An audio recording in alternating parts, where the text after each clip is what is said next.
Kita berdoa sebelumnya. Bapa di surga, kami bersyukur untuk mendapat kesempatan membaca dan merenungkan kebenaran firman Tuhan, kebenaran yang akan membimbing dan mengarahkan kami. Roh Kudus, tolong kami untuk bisa memahaminya dan bahkan memampukan kami untuk melakukan apapun yang sudah kami percayai berdasarkan kebenaran firman. Dalam nama Yesus Kristus kami mohonkan ini. Amin.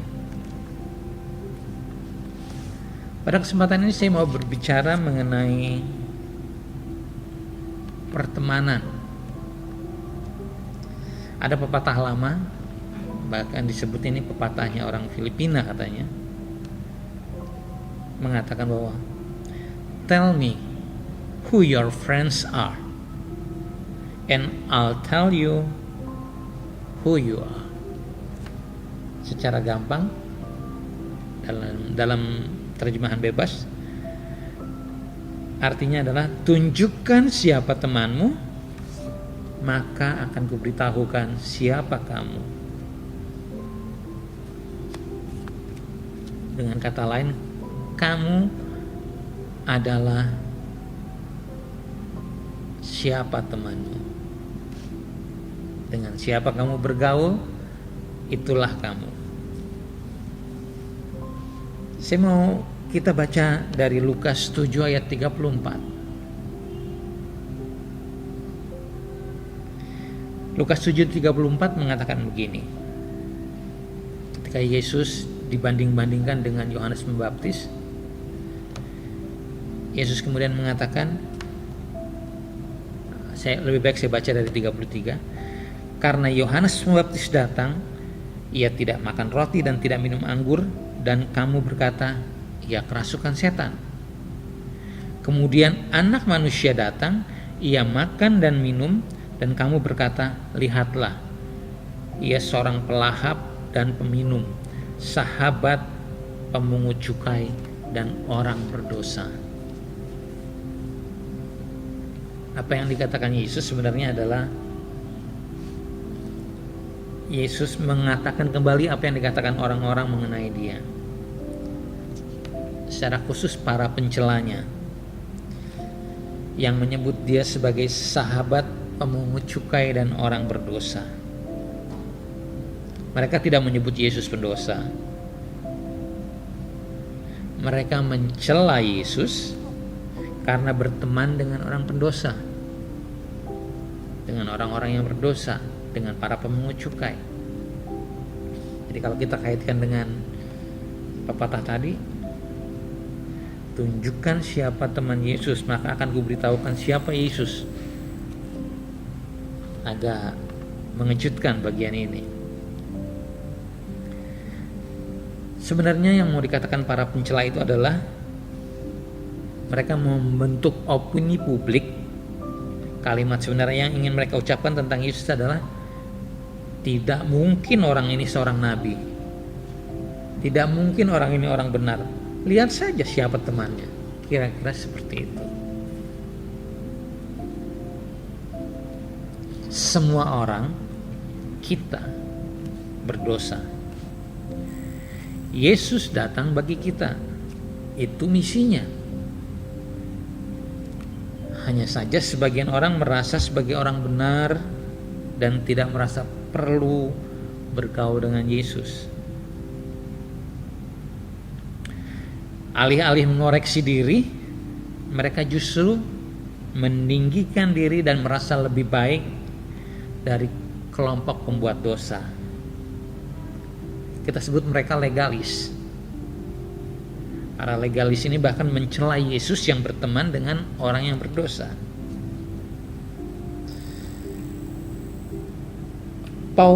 Rasul Paulus juga mengambil jalan yang ditempuh Tuhan kita Yesus.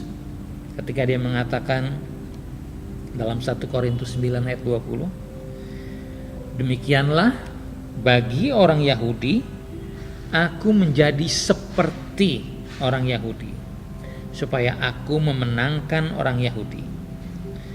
Bagi orang-orang yang hidup di bawah hukum Taurat, aku menjadi seperti orang yang hidup di bawah hukum Taurat. Sekalipun aku sendiri tidak hidup di bawah hukum Taurat, supaya, nah ini tujuannya, aku dapat memenangkan mereka yang hidup di bawah hukum Taurat.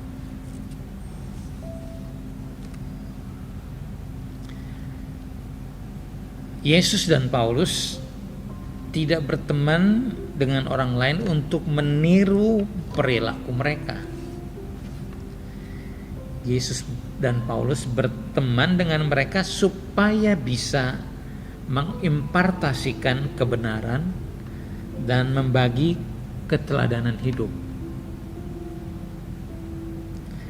Keteladanan Yesus dan Paulus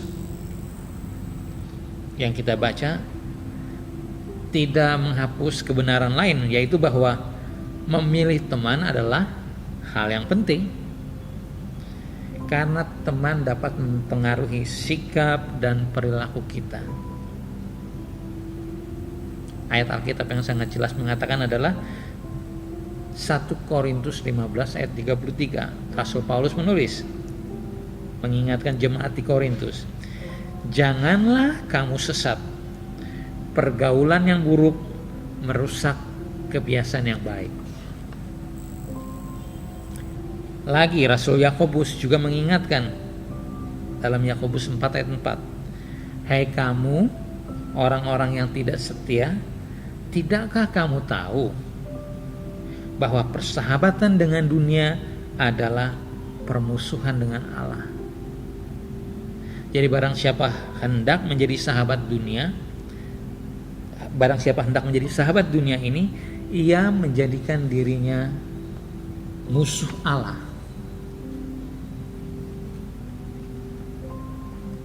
Kedua hal ini tidak bertentangan. Kita harus memilih siapa teman kita. Maka seperti para pemungut cukai dan orang yang dicap berdosa oleh para legalis, marilah kita memilih bersahabat dengan orang yang tepat, yang dapat memberikan dampak positif dalam hidup kerohanian kita. Para pemungut cukai dan orang berdosa itu beruntung memilih berteman dengan Yesus. Kita bersyukur karena Yesus sendiri mengatakan dalam Yohanes 15 ayat 14, kamu adalah sahabatku jikalau kamu berbuat apa yang kuperintahkan kepadamu. Yesus adalah sahabat sejati kita, bukan karena kita yang memilih dia sebagai sahabat, tetapi dialah yang terlebih dahulu memilih kita.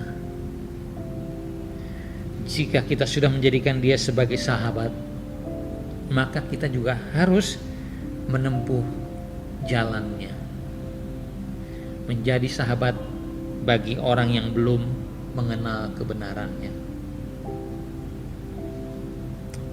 Sahabat Kristus, Tuhan Yesus memberkati. Kita berdoa.